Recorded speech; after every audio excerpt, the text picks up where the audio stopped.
आप हमारे कुल देवता हैं। कई पीढ़ियों से हमारा परिवार आपकी पूजा अर्चना करता आ रहा है। लोभी सेठ चेतराम ने हमारा सब कुछ छीन लिया, हमें कहीं का न छोड़ा, मेरी बेटी को ठुकरा दिया। मुझ पर दया करो गणेश महाराज। यदि आप हमारी सहायता नहीं करोगे तो कलंक और अपमान की मार से हम मर जाएंगे। हे गणेश महाराज, मुझ पे दया करें। किसी भी प्रकार मेरे स्वामी से मेरी भेंट करवा दीजिए। मैं जानती हूँ उनका स्वभाव अपने पिताजी जैसा नहीं है। वे अवश्य ही मेरे सम्मान की रक्षा करेंगे। मुझ पे दया कीजिए, मुझ पे दया कीजिए, मुझ पे दया कीजिए। कावेरी, स्वामी, आपकी जय हो। नमस्कार माई। बड़ी देर कर दी बेटा। माई, मैं व्यापार के काम से बाहर गया हुआ था। जब लौटा तो मुझे पता चला कि मेरे पिताजी ने मेरा दूसरा विवाह किसी धनवान की बेटी से करने का निश्चय कर लिया है। इसलिए माई, मैंने अपना घर द्वार अपने लोभी पिता को छोड़ दिया है। माई, ये तुम क्या कह रहे हो बेटा? मैं सच कह रहा हूँ माई। मैं कावेरी के प्रति कोई अन्याय नहीं होने दूंगा। चलो कावेरी, अब हम गोपालपुर में नहीं रहेंगे। ये ठीक नहीं है बेटा। तुम सेठ जी को समझाओ और उन्हें छोड़कर मत जाओ। माई, मेरे पिता सरलता से मानने वाले नहीं हैं। उन्हें इस संसार में सबसे प्रिय धन है। आप उनके स्वभाव को नहीं जानती माई।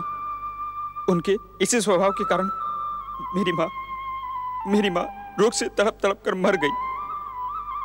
कहीं धन खर्च न हो जाए, ये सोचकर पिताजी ने मेरी माँ का उपचार तक नहीं करवाया। परंतु बेटा। माई, मुझे इस समय मत रोको। आपको आपके गणेश जी की सौगंध माई। परंतु हम जाएंगे कहाँ? गंगानगर में मेरी मौसी रहती हैं। वे मुझसे बहुत स्नेह करती हैं। हम उन्हीं के पास जाएंगे।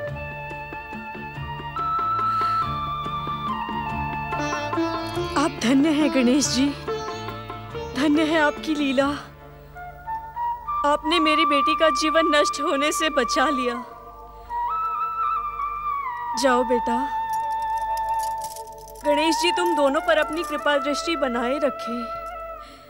चलो कावेरी, हमें अधिक समय तक गोपालपुर में रुकना उचित नहीं है। शीघ्र चलो। जय श्री गणेश। जाओ बेटा, सदा सुखी रहो।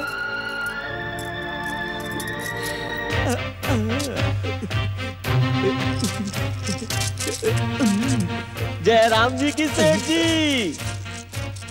तुमने भी कसम खा रखी है सत्यभान कि तुम तभी यहाँ आओगे जब मैं अपनी मोहरें गिनता रहता हूँ। गिनते हुए नहीं सेठ जी, गिनते हुए जो भूल कर जाते हो वो भूल सुधार करने का काम मैं ही तो करता हूँ। ज्यादा बढ़ चढ़कर बातें ना बनाओ।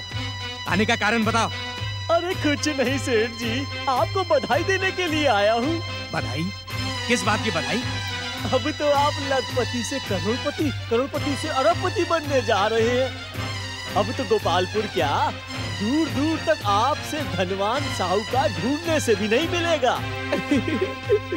सेठ जी, मैंने सुना है अपने बेटे हेतराम का दूसरा विवाह धन्ना सेठ की बेटी से करना तय किया है और दहेज में लाखों नहीं करोड़ों मोहरें लेने का सौदा तय किया है। अब मुनीम से क्या छुपाना, ये बात सच है भैया। लड़के तो होते ही हैं इसीलिए। तो लक्ष्मी बहू बनकर नहीं, साक्षात लक्ष्मी देवी बनकर के आ रही है। यही समझ लो भैया। भगवान जब देता है तो छप्पर फाड़ कर देता है। उस दरिद्र विधवा गोमती की बेटी कावेरी से हेतराम का ब्याह करके हमने सबसे बड़ी भूल की। नहीं नहीं नहीं नहीं सेठ जी, वो भूल नहीं, वो तो आपका वचन था। अरे ठोकर मारो ऐसे वचन को। वो तो मेरे साथ छल करना चाहती थी, मैं उसे। अरे सेठ जी, उसे और उसकी भूल को भूल जाइए और हेतराम की धूमधाम से बारात लेकर के धन्ना सेठ के गांव पहुंच जाइए। सेठ जी, अनर्थ हो गया, अनर्थ हो गया। अब आप हेतराम का दूसरा विवाह नहीं कर सकते। क्या बक रहा है तू रमुआ? ऐसी अशुभ बात कहने का परिणाम जानता है तू? हमें परिणाम का भय दे रहे हैं तो हम कुछ भी नहीं कहेंगे मालिक। हमने जो अपनी आंखों से देखा, हमने जो अपने कानों से सुना, हम कुछ भी नहीं कहेंगे मालिक। क्या क्या आंखों से देखकर और कानों से सुनकर आ रहा है तू? हमें कहने में डर लगता है सेठ जी। बोल रमुआ बोल, हम तो ऐसे ही कहते रहते हैं। सच कहने से थोड़ी ना कुछ करेंगे। बोल रमुआ बोल। मालिक, हेतराम। हेतराम? हाँ। क्या हुआ हेतराम को? हेतराम को कुछ नहीं हुआ मालिक, वो चला गया मालिक। कहाँ कहाँ चला गया हेतराम? दूर, बहुत दूर। गोमती की बेटी कावेरी के साथ वो चला गया है सेठ जी, गोपालगंज से बहुत दूर। उसने जाते जाते मुझसे कहा, मेरे पिताजी से कह देना। क्या क्या कह दो? यही कि मैं दूसरा विवाह नहीं करूंगा। देखा मुनीम जी, देखा उस लड़के की दुष्टता। उसकी माँ ने बिगाड़ा है उसे। परलोक में बैठी सेठानी को क्यों कोस रहे हो सेठ जी? अरे कोसूं ना तो क्या करूं मुनीम जी? वो तो मर गई, सारे झंझट मेरे ऊपर छोड़ गई। अब आप ही कुछ कर सकते हो मुनीम जी। मैं क्या कर सकता हूँ सेठ जी? अरे मुनीम जी, जैसे आपने रमई से रकम की वसूली की थी ना, वैसे ही लठैत लेकर जाओ और हेतराम को लौटा लाओ। और उस गोमती की बेटी कावेरी को वहीं कहीं, समझ गए ना आप? मुनीम जी, अगर धन्ना सेठ की बेटी से मेरे बेटे हेतराम का ब्याह ना हो सका ना, तो मेरी नाक कट जाएगी। सेठ जी, बात आप नाक की कर रहे हैं तो मुझे कुछ ना कुछ तो करना ही होगा। चल रे रमुआ, आ मेरे साथ।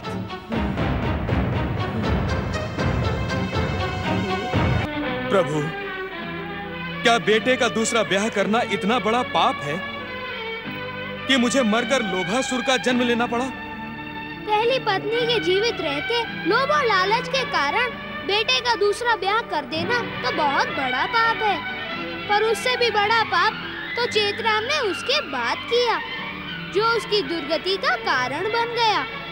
मुझे बताएं श्री गणेश, मुझे अपने पापों के बारे में जानकर भविष्य में सावधान रहना है। हेतराम और कावेरी गोपालपुर से बाहर निकलने में सफल रहे। जब मुनीम सत्यवान निराश होकर लौटा तो सेठ चेतराम का क्रोध 7वें आसमान पर जा पहुंचा। उसने अपने बेटे को भगाने का सारा दोष विधवा गोमती पर मढ़ दिया। गांव के कई लठैतों को लेकर वह गोमती की झोपड़ी पर जा पहुंचा। ओम गंगणपते। गोमती, मेरे भोले भाले लड़के हेतराम को इस गांव से भगाने का पाप करने के बाद यहाँ पूजा का ढोंग कर रही है। मैं तुझे कहीं का नहीं छोड़ूंगा गोमती। तूने मेरी नाक कटवा दी। मैंने कुछ नहीं किया है सेठ जी। हाँ, तू तो बड़ी सीधी सरल है करमजली। पहले अपने पति को डकार गई, अब मेरी इस हवेली को दिष्ट लगा रही है। मैं तुझे इस गांव में नहीं रहने दूंगा। या तू मेरे बेटे को लौटा कर ला या निकल इस गांव से बाहर। ये आप क्या कह रहे हैं सेठ जी? वही कह रहा हूँ अभागन, जो तू सुन रही है। देखते क्या हो, इस करमजली को धक्के मारकर बाहर निकालो। ठहरिए सेठ जी, हम ये अनर्थ नहीं होने देंगे। अच्छा, तो तुम लोगों की ये हिम्मत। सुखिया, पहले इन्हें सबक सिखाओ।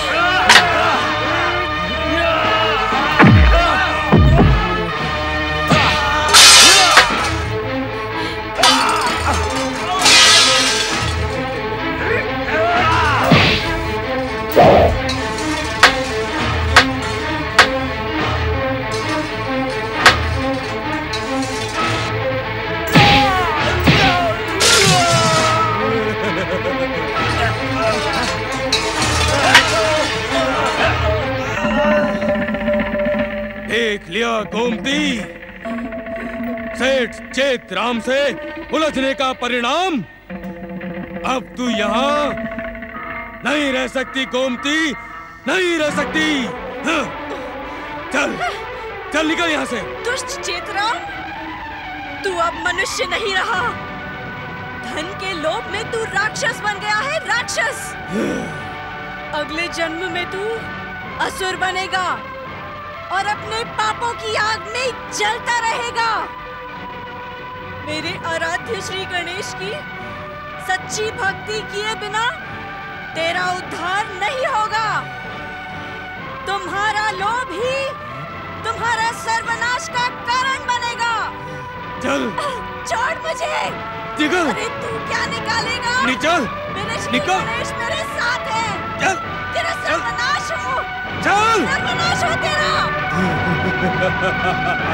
अनर्थ हो गया सेठ जी, अनर्थ हो गया, अनर्थ हो गया। यहाँ मत खड़े रहिए, शीघ्रता से मेरे साथ चलिए। अरे मुनीम जी, हम इस अभागन की झोपड़ी में आग लगाए बिना कहीं नहीं जाएंगे। अरे आग लगा दो सुखिया। अरे सेठ जी क्या कर रहे हो?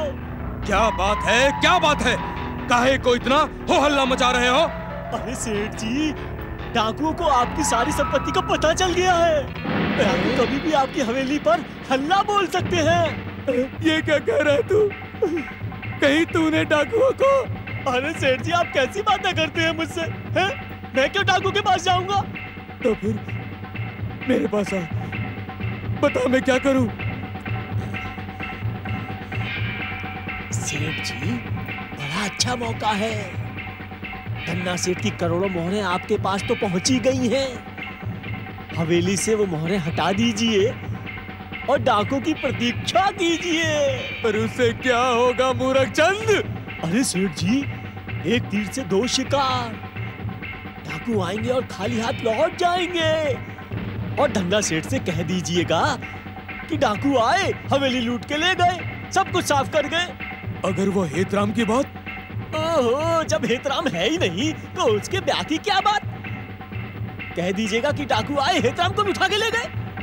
अरे वाह, क्या बुद्धि पाई है मुनीम जी आपने। इस बार तो आपको पुरस्कार अवश्य मिलेगा। चलिए मेरे साथ।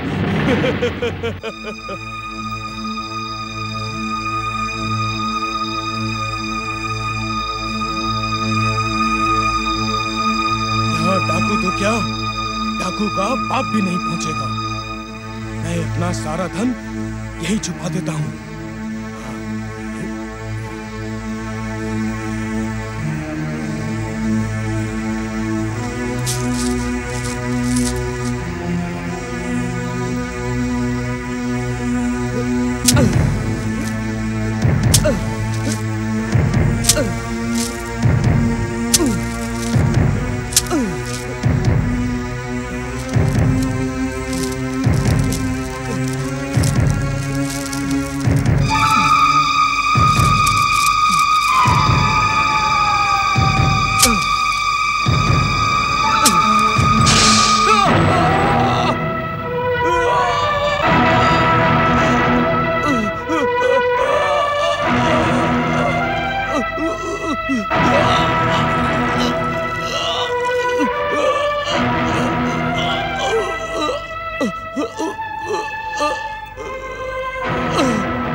सच हुआ।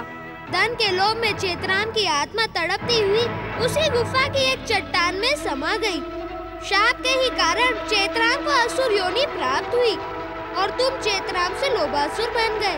तुम्हारी मुक्ति का एकमात्र उपाय था सच्चे मन से गणेश आराधना। प्रभु, आपने साधु दयासुर से गणेश भक्ति की प्रेरणा दिलवाकर मेरा उद्धार किया है, दर्शन देकर मुझ पर कृपा की है। अब मुझे लोभासुर के कलंक से मुक्ति दिलवाएं प्रभु। लोभासुर, तुम अपनी कठोर तपस्या के बल पर हमारी कृपा के पात्र बन गए हो।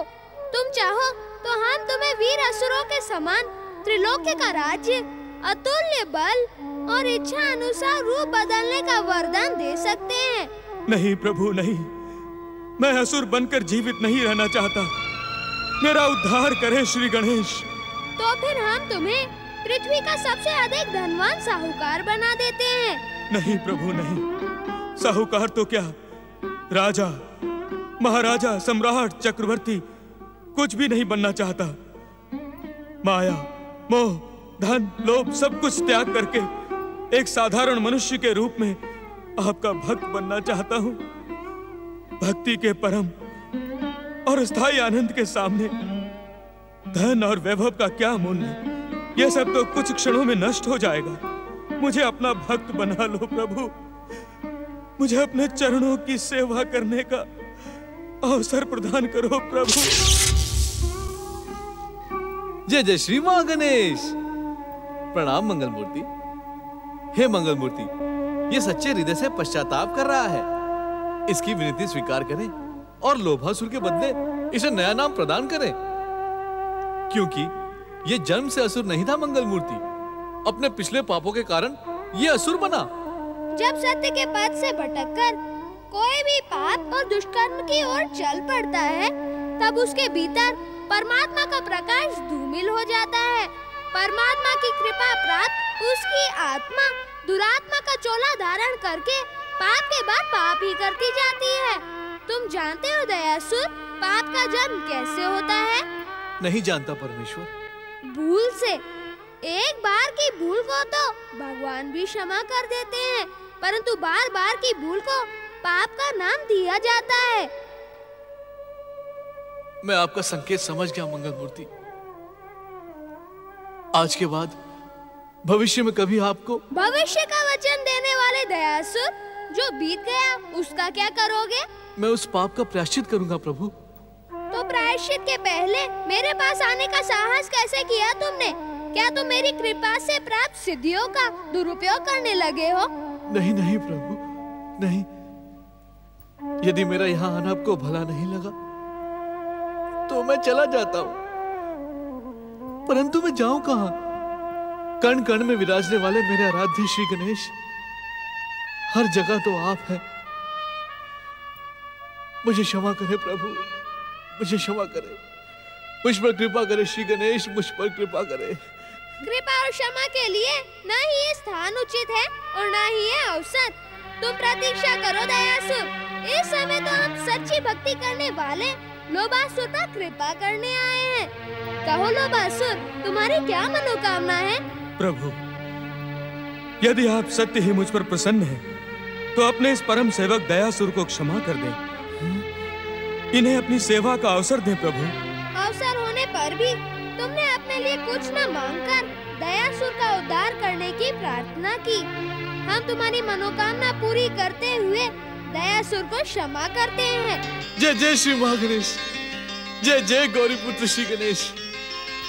भैया लोभासुर, तुम्हारा ये उपकार। भैया, उपकार कैसा? यह सब आपकी ही दी हुई प्रेरणा का परिणाम है। मंगल मूर्ति, यदि आपने मुझे क्षमा कर दिया है तो कृपया मेरी प्रार्थना सुने व उसे स्वीकार करने की कृपा करें। तुमने अपनी भक्ति और सत्कर्मों से दयासुर से दयासुर का नाम पाया, क्यों ना इसका नाम भी भक्ति और सत्कर्म के कारण लोभासुर से शोभासुर रख दिया जाए। नहीं प्रभु, नहीं। मेरे नाम के साथ लगने वाले असुर का कलंक मिटा दें। मैं आपको वचन देता हूँ कि मैं माया, मद, लोभ और अहंकार से दूर रहकर सदा भक्ति और सदाचार का जीवन व्यतीत करूंगा। जय जय श्री महागणेश। प्रभु, क्यों ना इसे गणेश दास का नाम दिया जाए, ताकि इसका सारा जीवन आपकी सेवा में व्यतीत हो। हाँ प्रभु, यह नाम मुझे भी प्रिय है, परंतु केवल मुझे नाम से ही नहीं, मुझे आप अपने चरणों का दास बना लें प्रभु। हम तुम्हारी सच्ची भक्ति भावना से बहुत प्रसन्न हैं।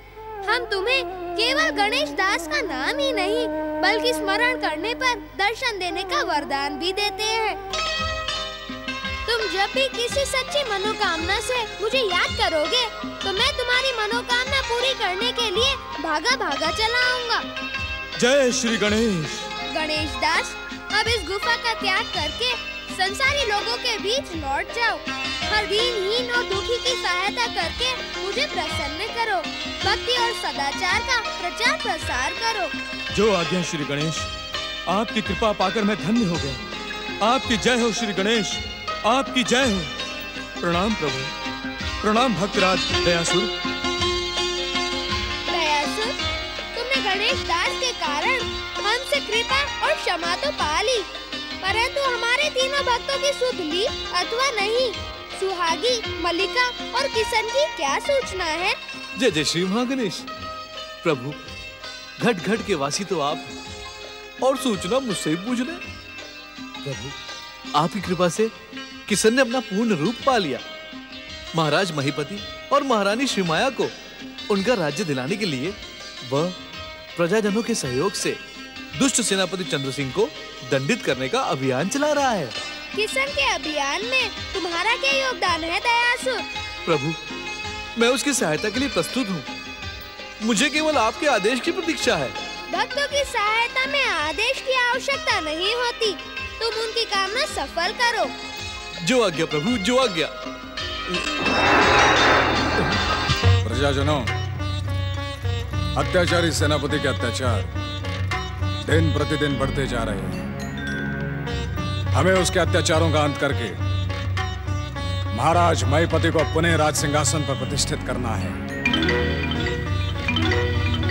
और प्रजा को उसके अत्याचारों से मुक्ति दिलानी है। सारी प्रजा उसके विरुद्ध विद्रोह करना चाहती है। हम उसके अत्याचार अब और नहीं सह सकते। आप उस पर आक्रमण करें महाराज। सारी प्रजा आपके साथ है। बोलो महाराज महीपति की जय! बोलो महाराज महीपति की जय! महाराज नहीं, हमें पिता कहो जमाई राजा। पिताश्री, प्रजा की भलाई के लिए मुझे उस दुष्ट सेनापति चंद्र सिंह के अत्याचारों का अंत करने की आज्ञा दे। मेरी आज्ञा के साथ साथ तुम्हें मेरा आशीर्वाद भी प्राप्त है। हमारे आराध्य श्री गणेश जी की कृपा से तुम अपने अभियान में अवश्य सफल होगे। श्री गणेश जी की जय जयकार करते हुए राजधानी की ओर प्रस्थान करो।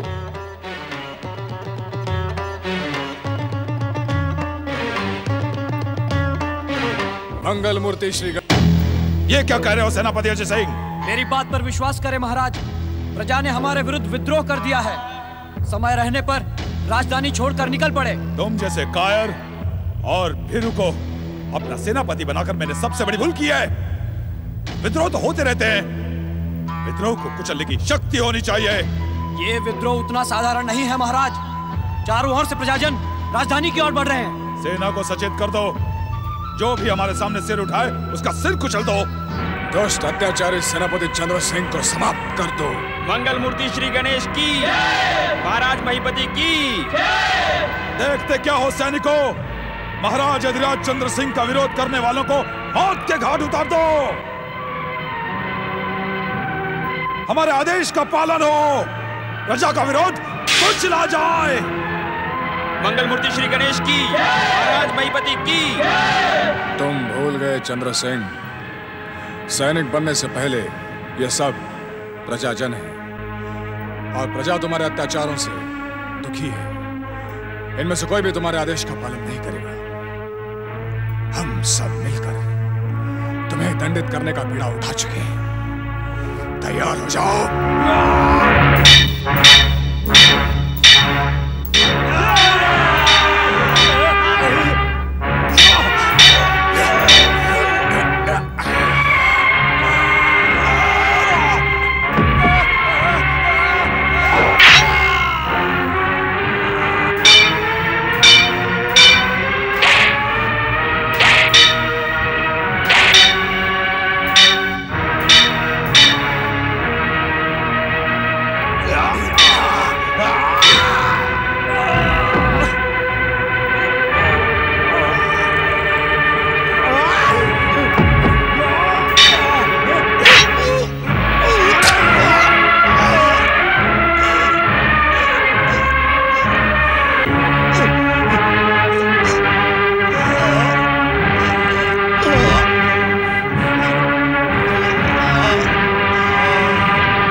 महारानी श्री माया और राजकुमारी मल्लिका की महाराज महीपति, महारानी श्री माया और राजकुमारी मल्लिका की। प्रजाजनों, आपको जो कष्ट हुआ उसके अपराधी केवल हम हैं। हमने श्री गणेश की भक्ति को त्याग कर बेटे और बेटी में अंतर समझा। सत्य यह है कि पुत्र और पुत्री में कोई अंतर नहीं होता। स्त्री और पुरुष जीवन के रथ को आगे खींचने वाले दो पहिए होते हैं, जिनके बिना जीवन का रथ आगे नहीं खींचा जा सकता। हमें हमारी भूल का दंड मिला, परंतु आपको जो कष्ट हुआ उसके लिए हम आपसे क्षमा मांगते हैं। महाराज, ऐसा कहकर हमें लज्जित ना करें। जो बीत गया उसे भूल जाएं। नहीं बाबा, बीते हुए को भूलना नहीं, सदा याद रखना चाहिए, जिससे भविष्य में वैसी भूल ना हो। आज हम इस रहस्य को समझ गए।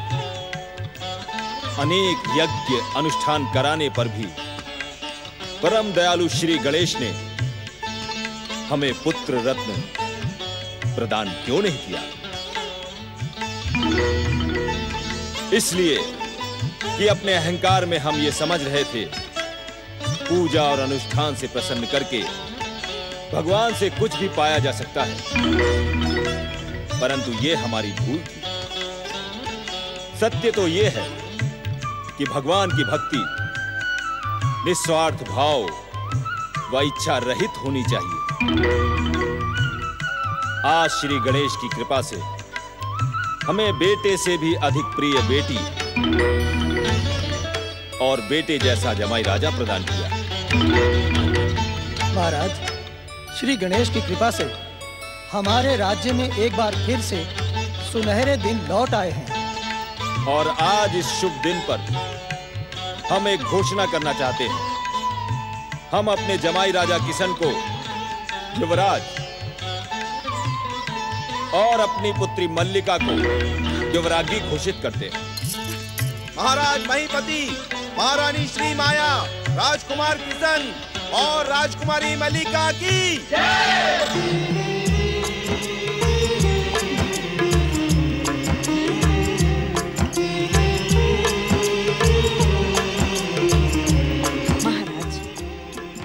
श्री गणेश जी की कृपा का चमत्कार तो आपने बार बार देख लिया।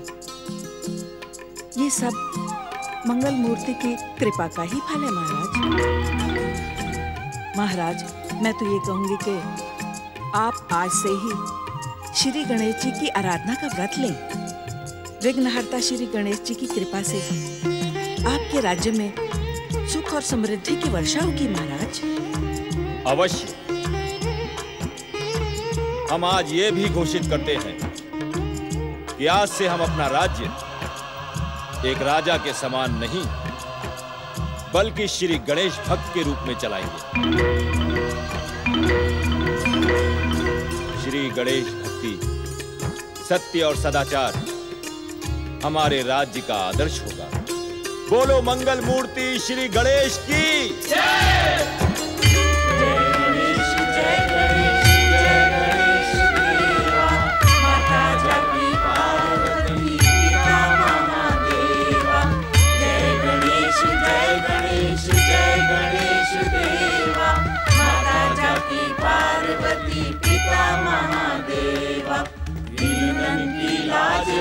शंभु सुखवारी, मनोरथ को पूरा करो जाऊं बलिहारी। जय गणेश जय गणेश जय गणेश देवा, माता जाकी पार्वती पिता महादेवा। महाराजा महीपति के राज्य में अधर्म के स्थान पर धर्म की पुनर्स्थापना हुई, असत्य पर सत्य की विजय हुई। श्री गणेश की प्रार्थना के स्वरों ने सभी के अशांत मन को शांति प्रदान की। किंतु आज महर्षि वेदव्यास अपनी किसी गूढ़ समस्या के कारण विचलित और अशांत हैं। तभी ब्रह्मदेव वहां प्रकट होकर कहते हैं, महर्षि वेदव्यास। परमपिता प्रणाम। आप व्यर्थ में ही विचलित और चिंतित हो रहे हैं, अपने मन को शांत करें। महर्षि पाराशर के सुपुत्र महर्षि वेदव्यास, क्या आप ये भूल गए हैं कि आप सृष्टि पालक भगवान श्री हरि के अवतार हैं? इस संसार में आपके लिए कोई भी काम असंभव नहीं है। क्या आपको अपनी शक्ति और क्षमता पर संदेह है? परमपिता, आप तो इस सृष्टि के निर्माता हैं।